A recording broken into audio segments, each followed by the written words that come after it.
Mission work has always been core to Grace Point. It was one of the things that I really loved about Grace Point. We had a number of missionaries. Even working in junior high ministry, we'd connect with missionaries along the way and hear their stories.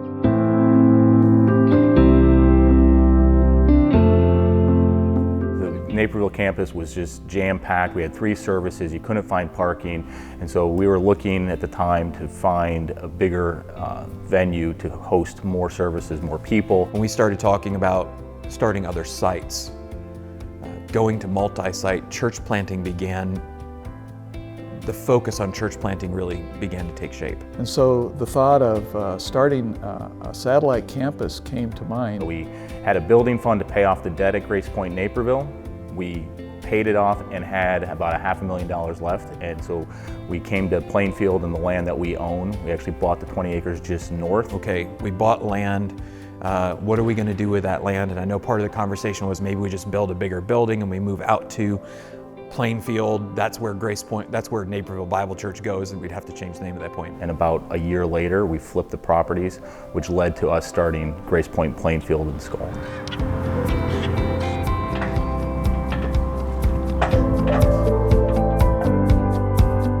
They realized they needed somebody to do the coordination work, and somebody with project management type background kind of fit that scheme of things. Scullen was on the edge of where the farm started, and these country roads, and Route 59 was just being built on all these different stores and restaurants. Scullen was kind of a different situation. Anyone who's ever tried to go into a cafeteria and talk and be heard, you know, the echoes are just incredible. The sound was terrible. One wall of the cafeteria was all windows.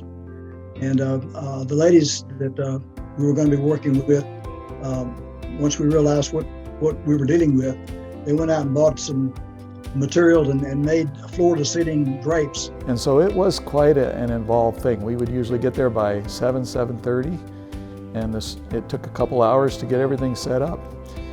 Then we had the service, and then after the service it took a couple hours to take it down and pack it up and take it away.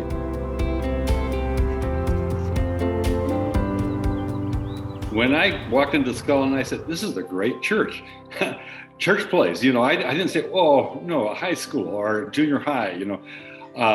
And the first thing that I noticed there was already 2 years in to the process, there was just a great sense of community. And oftentimes people that we worked with very closely had different focuses, different views of those kind of things.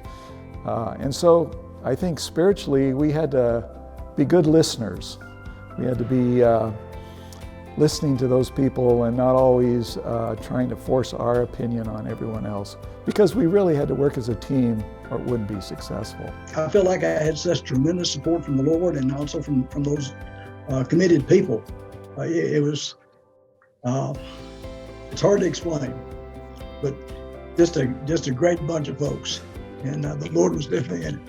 It just turned out to be a huge opportunity for individual growth and for people to really come together and see something that was bigger than we could imagine, but know that God was in control. When you start something brand new, the goal isn't to reach the people who are already connected. The goal is to reach people who don't actually have a community yet.